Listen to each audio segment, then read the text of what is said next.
yang berniat, ana ingin berniat mengunjungi sanak saudara saya yang sudah lama terputus dengan tujuan agar umur saya panjang, agar rezeki saya dilapangkan oleh Allah. Boleh nggak niat kayak gitu? Hah? Boleh? Baik, kita simpan dulu pertanyaannya dan jawabannya. Boleh. Lalu bagaimana dengan orang kedua? Orang kedua melaksanakan sholat agar dinilai baik oleh saudaranya dan nantinya mendapatkan predikat yang baik di lingkungannya. Ini boleh tidak? Hah? Tidak. Yakin? Lantas apa bedanya yang pertama dan yang kedua? Kan sama-sama dunia.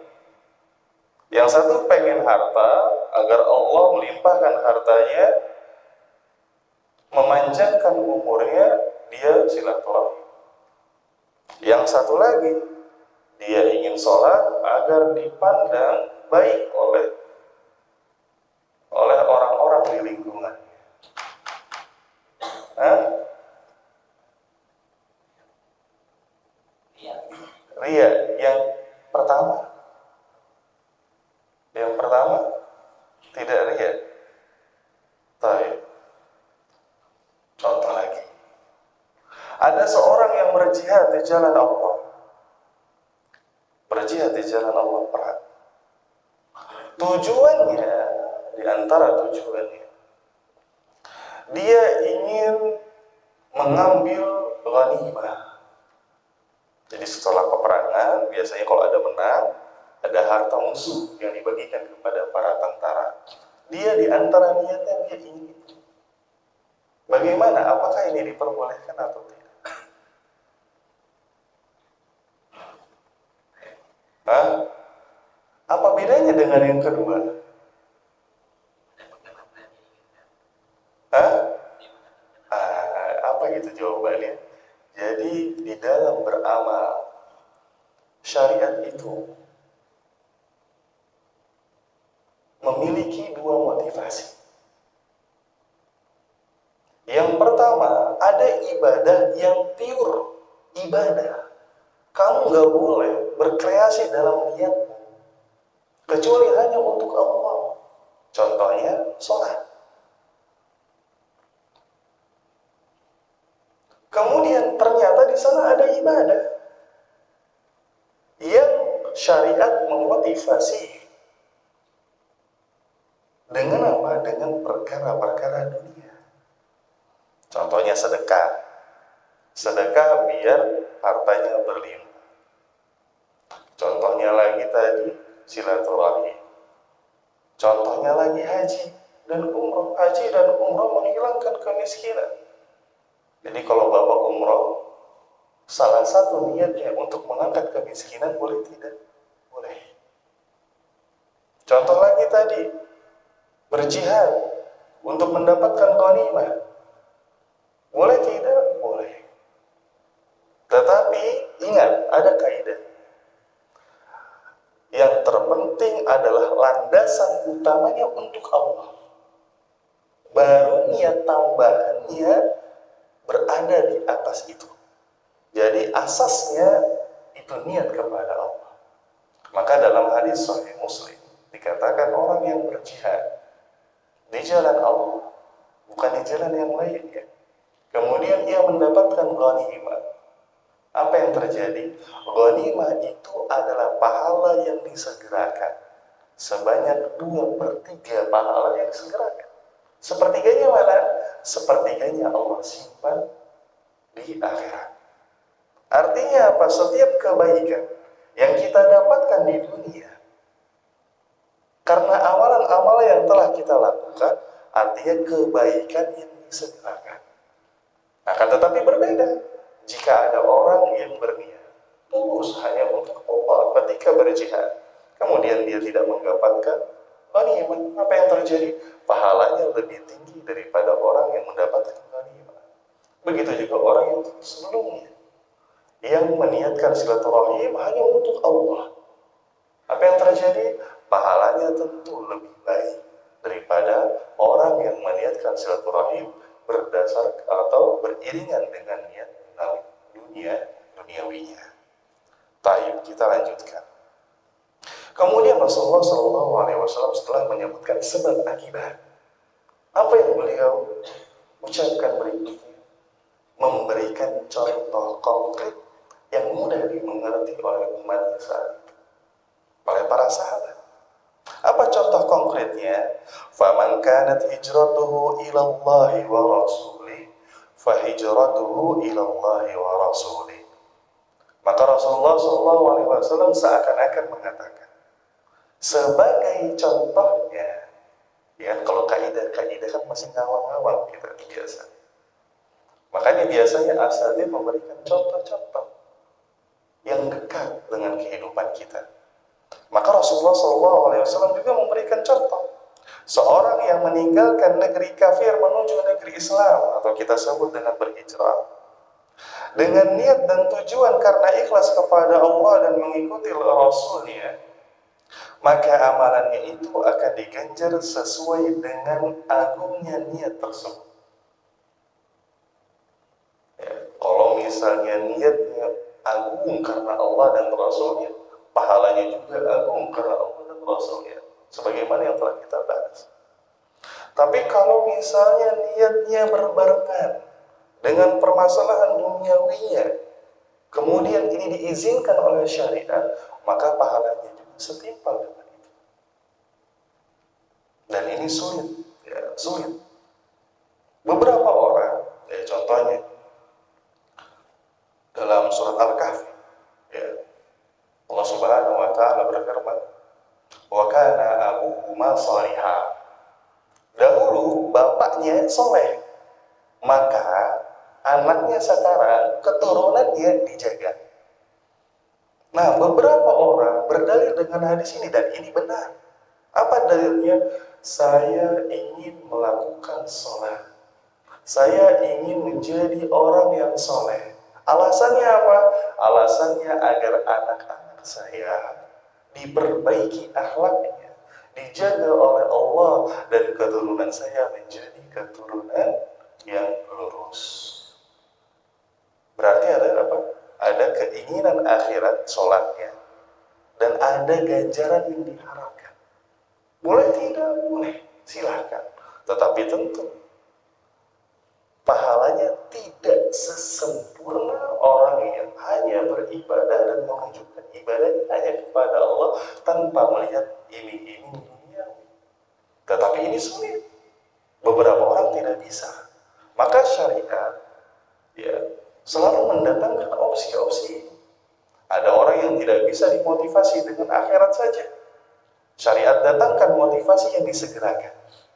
Begitu juga ada orang yang tidak takut dengan bayang-bayang siksaan akhirat. Apa yang terjadi? Syariat memberikan opsi yang lain, yaitu menjegerakan siksa-siksanya di dunia. Contohnya seperti raja, atau laknat, atau ketidakberkahan kehidupan, atau hati yang keras, dan seterusnya. Itu kan azab-azab yang disegerakan. Lantas bagaimana jika ada seorang yang soleh? Seorang yang soleh, ibadahnya getol, rajin. Kemudian ada orang yang nyampai, "Mas, Bang, saya itu setiap melihat muka Mas, ya, muka abang, rasanya ingat Allah terus." Nah, kemudian orang yang mendengar itu hatinya takjub terbang. Kemudian dia sadar, ya nggak benar. Nah, perlu diketahui, itu adalah salah satu kabar baik yang Allah segerakan, selama ia bisa menahan hatinya. Ya. Tetapi catatan untuk orang yang memujinya, kalau memuji jangan di depan orang, karena orang itu biasanya tahan sama fitnah, tahan sama gunjingan, tetapi nggak tahan kalau dipuji. Dia tidak hanya mendengar saat ini, tetapi nanti dia cerita, alhamdulillah tadi saya dipuji dan seterusnya. kemudian terus sama keluarga ini cerita. Maka hati-hati. Ya. Hati adalah tempat yang lemah. Kemudian Rasulullah memberikan contoh kebalikannya. Apa itu? Wa man kanat hijratuhu lidunya yusibuha aw imra'atin yankihuha fa hijratuhu ila ma hajara ilaihi. Amalan yang tampak seolah-olah merupakan hijrah kepada Allah. Ingat di sini, lihat kalimatnya. Amalan yang tampak seolah-olah merupakan hijrah kepada Allah dan Rasulnya. Jadi amalan ini syariat tidak menganjurkan untuk meniatkan kepada yang lainnya. Udah, kalau kamu amal ini fokus untuk Allah dan Rasulnya. Salah satunya hijrah. Apa katanya di sini? Yang seharusnya diniatkan ikhlas hanya untuknya, namun ternyata di hatinya diniatkan untuk urusan dunia atau tujuan buruk lainnya. Akibatnya apa? Maka amalan tersebut tidak hanya kehilangan pahala, tetapi bahkan bisa mendatangkan dosa.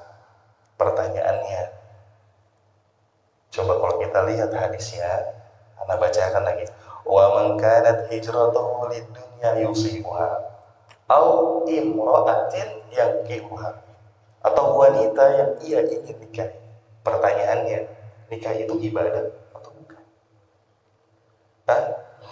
Ibadah. Tetapi kenapa Rasulullah memberikan contoh seperti ini? Ada orang yang hijrah dari Mekah ke Madinah, meninggalkan negeri kufur kepada negeri Islam, tujuannya ibadah lain, yaitu menikah. Tapi diberikan contoh bahwa itu bukan hijrah kepada Allah dan Rasulnya. Nikah kan ibadah. Seperti yang tadi pembahasannya, yang di awal. Karena beberapa ibadah itu tidak disarankan untuk membarengkan niat dengan yang lain. Dia murni beribadah. Paham di sini? Ya, paham? Ngantuk atau gimana? Alhamdulillah, chapter pertama selesai. Itu makna umum. Ya, sekarang kita masuk faidah. Ana siapkan di sini 10 faidah. Yang pertama, hadis ini merupakan salah satu prinsip utama dalam agama Islam. Ya. Hadis ini merupakan salah satu prinsip utama dalam agama Islam. Artinya, Ana selalu ulang-ulang, Bapak hafalin hadis ini, Bapak hafalin hadis ini. Karena kalau Bapak hafal hadis ini, banyak problem agama yang dapat terselesaikan.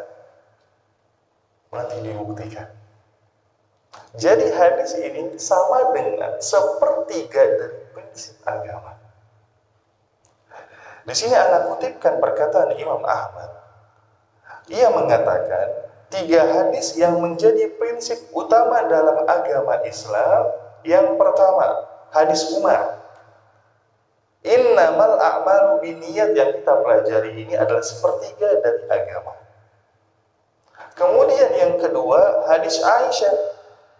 Man ahdatha fi amrina hadza ma laysa minhu fa huwa raddun. Ini yang kedua. Jadi kita 2/3. Yang sepertiga akhirnya adalah hadis Nu'man bin Bashir. Al-halalu bayyinun wal haram bayyinun. Yang halal itu sudah jelas, yang haram itu sudah jelas. Dan seterusnya, hadis sempurna. Ya, inilah 3 poros dasar agama Islam berputar pada 3 hadis ini. Jadi kalau banyak problem, coba cari problemnya atau cari permasalahannya dari 3 hadis ini. Yang pertama hadis Umar, yang kedua hadis Aisyah, yang ketiga hadis Nu'man bin Bashir. Tetapi tenang saja, insya Allah ketiga hadis ini akan kita pelajari secara lebih detail pada tempatnya. Baik. Faidah yang kedua, Amal terbagi menjadi 4. Pertama, amal anggota tubuh. Seperti Bapak sholat, Bapak berumroh, Bapak berhaji, Bapak berpuasa. Itu amalan anggota tubuh. Kemudian yang kedua ada namanya amalan lisan. Bapak berzikir, Bapak membaca Quran, Bapak berdoa, itu amalan lisan. Yang ketiga, amalan hati. Amalan hati ya, coba saya cek. Kemarin sudah kita contoh amalan hati apa? Bapak, contoh amalan hati. Kemarin ingat contoh amalan hati. Hah? Hah? Ridho, ikhlas. Jadi amalan-amalan hati adalah apa? Amalan-amalan tambahan di luar amalan hati, di luar apa? Kegiatan hati yang pokok. Contohnya ikhlas, ridho, sabar, apalagi khauf, takut kepada Allah, mengharap kepada Allah. Itulah namanya amalan hati. Perlu niat, perlu. Yang terakhir adalah perkataan hati. Perkataan hati ini adalah hal-hal yang wajib dilakukan oleh hati berkaitan tentang keimanan. Contohnya iman kepada Allah dan seterusnya. Ini adalah perkataan hati. Dan 4 jenis amalan ini bersinggungan dengan apa? Dengan niat. Maka jangan sembarangan. Niat ini perkara awal, tetapi mencakup seluruh amalan. Baik. Selanjutnya yang ketiga, niat tempatnya di hati.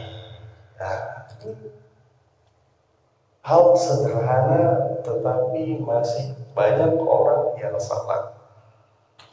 Iman apa? Niat itu tempatnya di hati. Makanya kalau Anda bilang kayak gini, misalnya apa? Saya sholat atau saya bersedekah. Misalnya ini kan banyak di apa namanya, banyak dipraktekkan. Ada orang bilang, saya bersedekah ikhlas kepada Allah. Saya bersedekah ikhlas kepada Allah.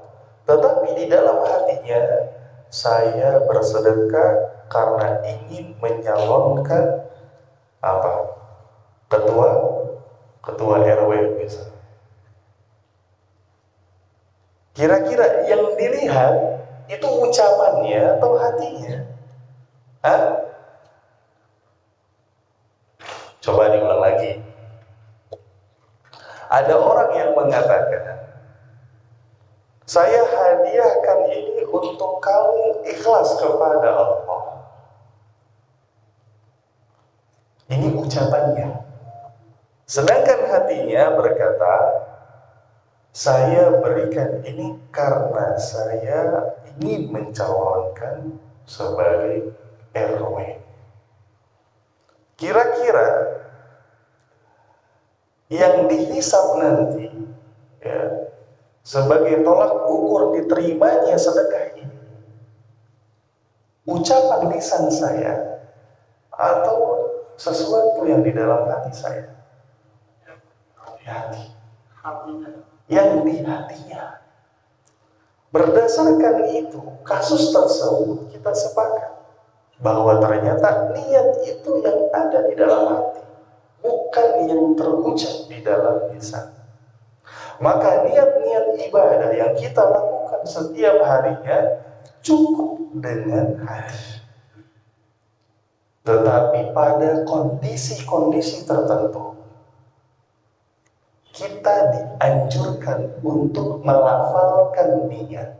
Contohnya, Kalau Bapak dalam kondisi terhimpit, hatinya sedang tergoncang, rasa ketakutan menyelimuti hati Bapak, maka Bapak tidak bisa berniat sholat dengan baik karena guncangan dalam hati tersebut. Maka dianjurkan untuk meniatkan ibadah tersebut dengan lisannya, bukan sebagai niat tempatnya di lisan, tetapi untuk mengokohkan apa yang di dalam hati. Paham? Itu kalau dalam terguncang. Begitu juga kalau lagi senang banget. Ya, karena kalau senang banget, hati juga terguncang. Sebagaimana hadis Nabi Shallallahu Alaihi Wasallam yang menceritakan ada seseorang ya, yang kehilangan tunggangannya dan perbekalannya. Udah tidak ada harapan di padang pasir, tunggangannya hilang, perbekalannya hilang. Dia menunggu ajalnya di bawah pohon. Ketika dia bangun, dia mendapati bahwa untanya, perbekalannya berada di sampingnya. Ya, dari kematian kemudian melihat kebahagiaan, maka ia begitu senang sampai-sampai ia salah mengucapkan, ya Allah, Engkau hambaku dan aku Tuhan. Lihat di sini. Nah, maka ketika pada kondisi yang senang apapun itu, ya, kemudian tidak bisa niat dengan baik, maka silahkan dibantu dengan lisannya. Dengan catatan, lisan bukan tempat niat, tetapi tempat niat adalah hati. Dan niat itu terbagi menjadi dua. Di scroll ke bawah, scroll lagi, scroll terus.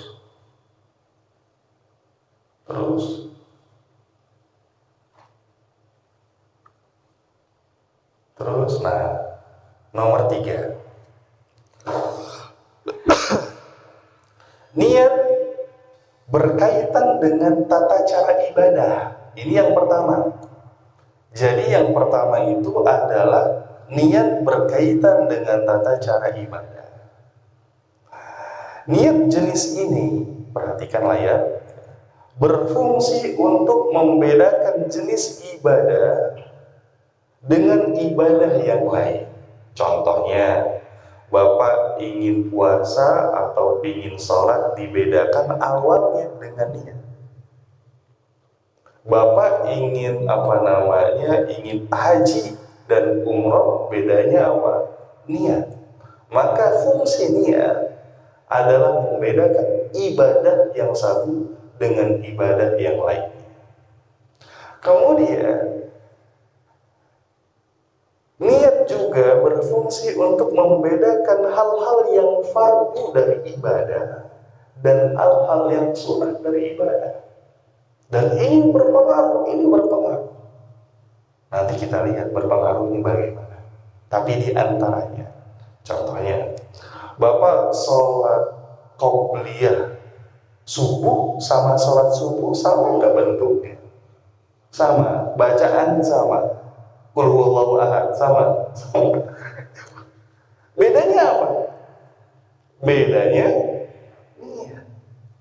Bapak sholat Senin Kamis sama sholat puasa Senin Kamis sama puasa qadha Ramadan sama nggak bentuknya? Sama. Sahurnya sama. Yang beda apa? Niat. Itulah teknologinya. Keren kan? Nah, niat juga membedakan antara kebiasaan dan ibadah.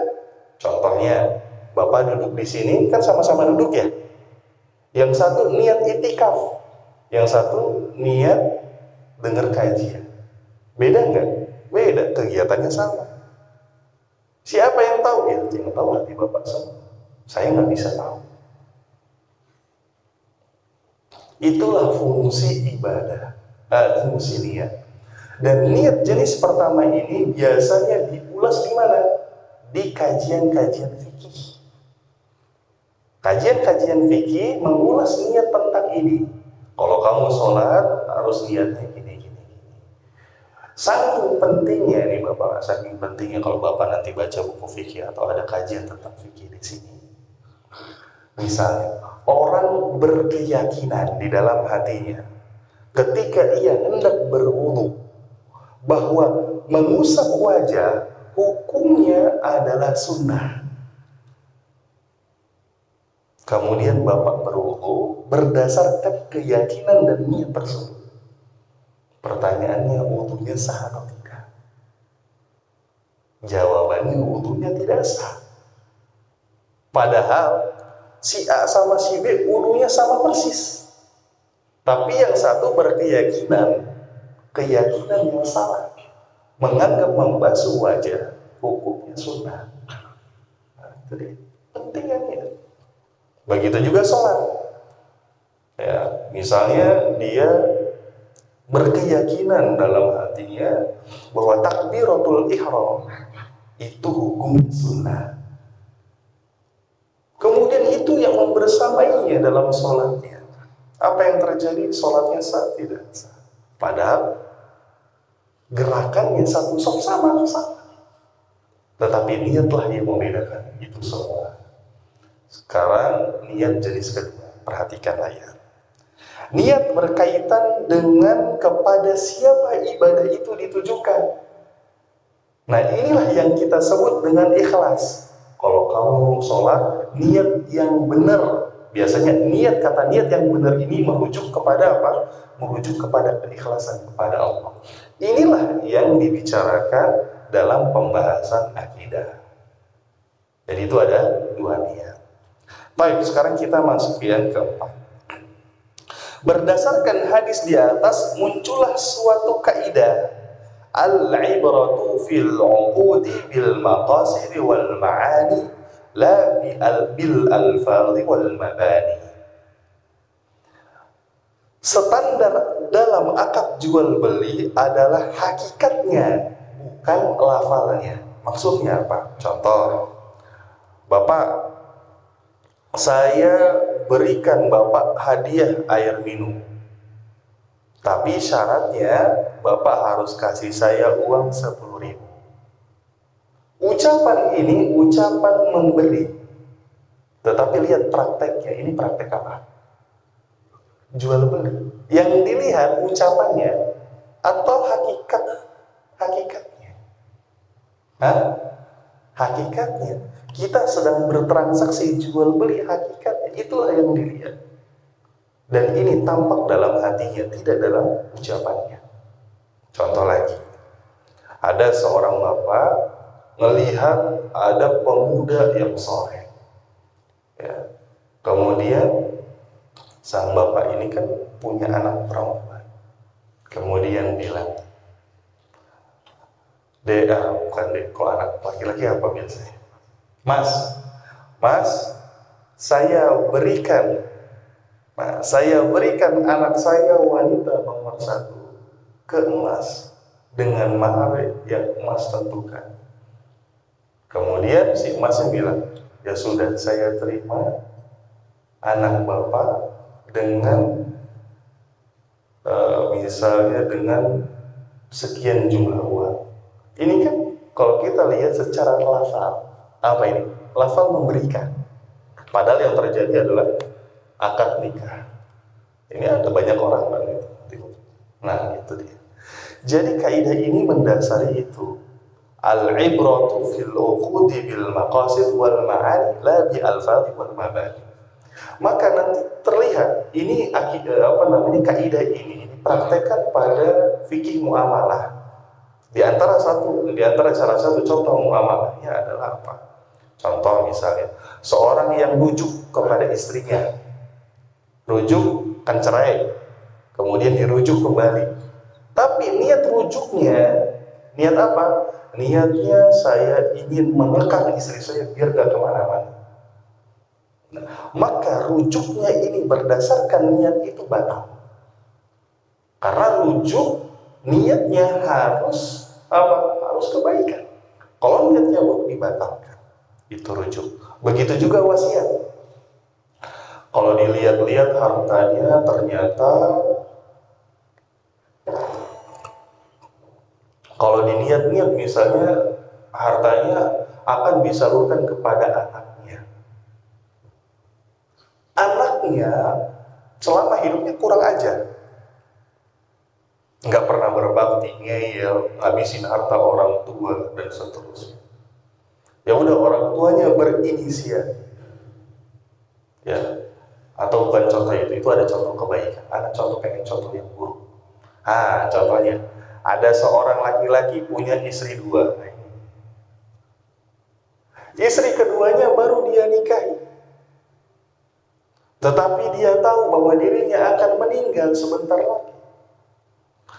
Wah, istri saya yang kedua ini dapat enaknya aja nanti, karena dia dapat 1/8 dibagi 2. Kemudian akhirnya dia berniat, saya ingin mewasiatkan harta saya diinfakkan ke si fulan. Dengan tujuan apa? Dengan tujuan biar istri yang kedua ini mendapatkan bagian yang sedikit, maka ini tidak diperbolehkan atau wasiatnya dibatalkan. Baik, sekarang kita masuk yang kelima. Berapa menit lagi? 5:26. Enggak, berapa menit lagi? 3 menit lagi. Baik, coba kita kebut. Bismillah. Yang kelima, besar kecilnya ganjaran dilihat dari seberapa tulus niatnya. Semakin tulus niatnya, semakin besar ganjarannya. Ini sudah kita bahas di Muqaddimah. Kemudian yang keenam, amal perbuatan dinilai berdasarkan tujuannya. Sesuatu yang awalnya mubah boleh jadi bisa menjadi ketaatan jika diniatkan untuk kebaikan. Intinya tujuannya apa? Kalau tujuannya baik, maka amal perbuatannya juga baik. Contohnya, meminum air hukumnya apa? Hukumnya minum air apa? Mubah. Tapi kalau anak minum, bismillah, dengan niat agar suara saya bagus, tidak serak dan enak didengar oleh para jamaah, biar antum dapatkan informasi secara utuh, maka minum saya bernilai ibadah atau tidak? Ibadah. Maka niat ini indahnya bisa merubah perbuatan yang sederhana menjadi ibadah. Bapak kerja, ya, kemudian diniatkan ibadah, dapat ibadah. Ya, Bapak misalnya tersenyum, ya, diniatkan untuk ibadah dan seterusnya. Baik, nomor 7. Hadis ini mengajarkan para pengajar untuk membuat contoh terhadap materi sesuai dengan yang disampaikan sebagaimana Rasulullah. Ya, jadi bapak-bapak, ya, kalau misalnya ingin mengajarkan kepada anaknya, oke, kita kasih kaidah. Tapi jangan lupa contoh-contoh sederhana yang bersinggungan dengan kehidupan anak. Begitu juga ketika bapak mengajar nantinya. Taib. Yang ke-8, berdasarkan hadis di atas, muncullah suatu kaidah fikih. Al-wasailu laha ahkamul maqasid. Sarana yang digunakan untuk mencapai tujuan akan memiliki hukum yang sama dengan tujuan itu sendiri. Contohnya, beli baju hukumnya apa? Beli baju mubah. Tapi anak nggak punya baju untuk sholat. Sholat hukumnya apa? Wajib. Maka beli baju jadi wajib. Contoh lagi, saya makan hukumnya apa makan? Mubah. Tetapi kalau nggak makan, saya sakit. Kalau sakit, ibadah saya nggak benar. Maka makan saya wajib. Jadi lihat tujuan akhirnya, kemudian perantaranya dikiaskan hukumnya dengan tujuan tersebut. Baik. Contoh lagi,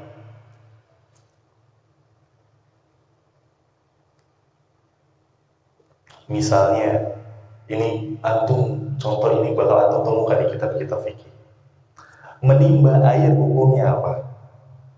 menimba air dari sumur. Hah? Mubah, nggak ada pahala yang bapak nimba, ada pahala? Nggak ada. Nah, tetapi kita nggak bisa berwudu untuk melakukan sholat. Kalau tidak menimba, maka menimba hukumnya sesuai dengan sholatnya. Kalau bapak pengen sholat duha, maka menimba hukumnya sunnah. Kalau bapak ingin sholat wajib, maka menimba hukumnya wajib. Itulah keterkaitannya. Artinya apa? Artinya ternyata menimba ini pahalanya bisa besar berdasarkan tujuan. Begitu juga kebalikannya. Artinya kalau kita punya tujuan buruk, maka wasilah-wasilah untuk tergapainya tujuan buruk ini menjadi haram. Menimba yang tadinya mubah bisa jadi haram. Membeli pisau yang tadinya mubah bisa jadi haram. Ya. Membeli sianida yang tadinya halal jadi haram. Nah, ini kaitannya dengan apa? Dengan kaidah ini. Al-wasailu laha ahkamul maqasid. Ini Bapak hafalkan, kemudian Bapak kiaskan kehidupan sehari-hari. Bapak akan menemukan dahsyatnya kaidah. Ketika misalnya Bapak ragu, ini saya halal atau haram? Coba lihat ke sini. Al-wasailu laha ahkamul maqasid. Perbuatan ini baik. Contohnya seperti korupsi. Ya. Seperti korupsi. Ya mungkin Bapak tidak mendapatkan aliran dana, tetapi Bapak menyebabkan kerugian pada perusahaan. Meskipun dananya tidak sampai ke Bapak, tetapi Bapak tetap berdosa. Kenapa? Ya karena tujuannya buruk, merugikan perusahaan. Yang kesembilan, niat yang baik menjadi dasar diterimanya amal, meskipun hasilnya tidak sesuai harapan. Yang penting apa? Yang penting kerja.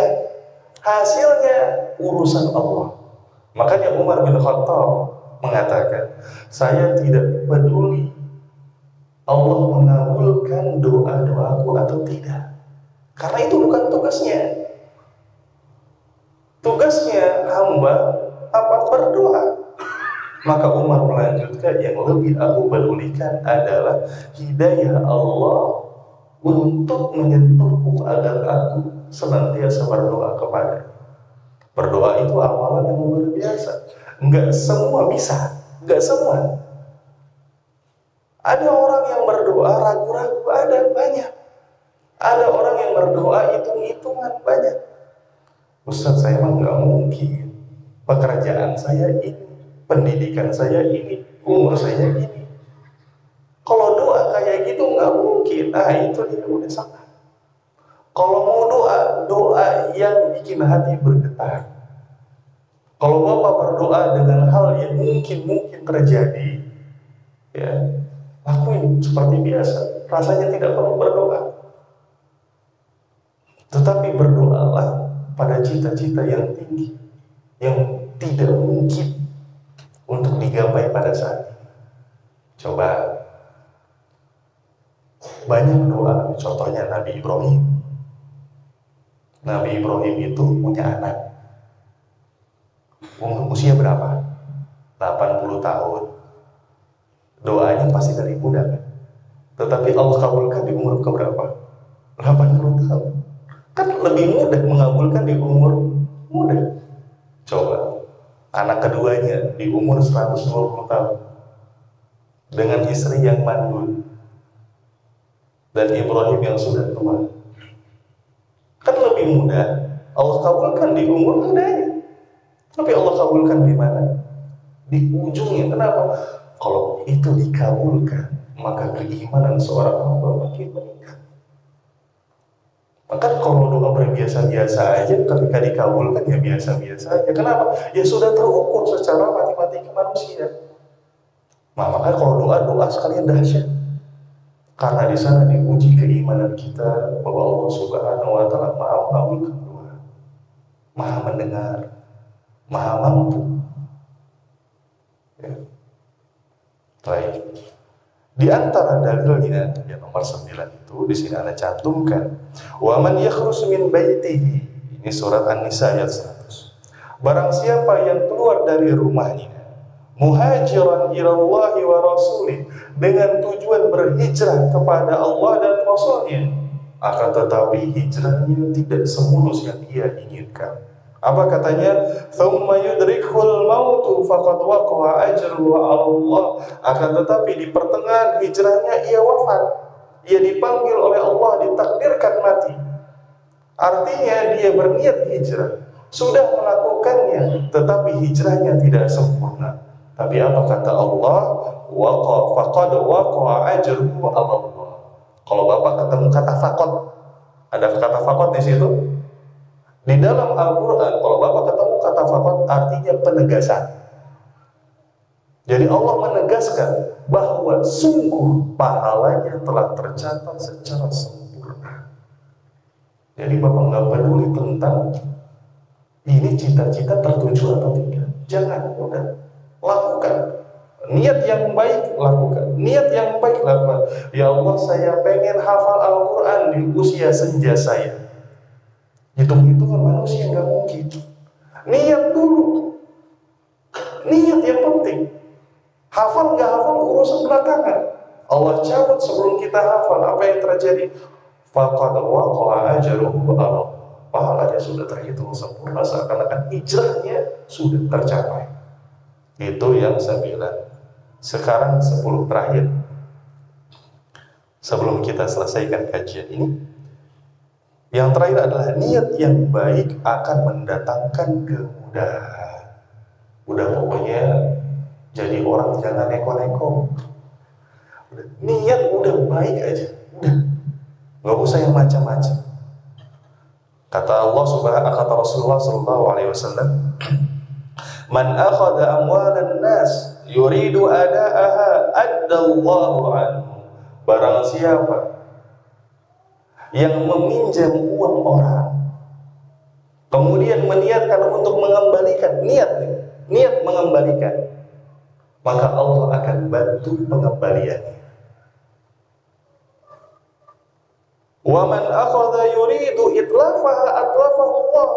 Tapi kalau ada orang yang minjam niatnya untuk tidak dikembalikan, maka Allah akan membinasakannya. Dalam tafsiran yang lain, para ulama mengatakan kalau ada si fulan punya utang, niatnya benar pengen balikin, tapi usaha enggak nemu ujungnya hingga dia mati dan belum membayar hutangnya. Apa kata Allah? Allah bayarkan hutang tersebut. Artinya hutangnya lunas, dia tidak tergantung nilainya. Ya, karena ingat, ahli waris tidak wajib membayar hutang yang meninggal. Anak bapak nggak wajib membayar hutang bapaknya. Tetapi itu kebaikan, ya, itu kebaikan. Tetapi tidak wajib. Artinya perkara bapak langsung sama Allah. Kalau misalnya anak nggak bayar, ahli waris lain nggak bayar, karena nggak ada uang, berarti bapak meninggal dalam keadaan meninggalkan hutang. Maka yang dilihat oleh Allah apa? Niatnya. Ini orang ketika minjem pengen balikin, pengen dibalikin, berarti Allah bayarkan hutangnya tersebut. Maka inti dari poin 10 adalah jangan neko-neko sama niat yang buruk. Udah jadi orang lempeng aja, baik aja, udah cukup. Nggak perlu dinilai sama orang, yang perlu adalah Allah. Nah, itu saja yang bisa kita sampaikan pada kesempatan kali ini. Dan Anda tetap menagih besok pekan depan hadis nomor 1 dihafalkan. Harus ada satu orang. Karena ingat Pak, muka-mukanya Anda tunjuk. Baik, itu saja. Wallahu a'lam bishawab. Wassalamualaikum warahmatullahi wabarakatuh.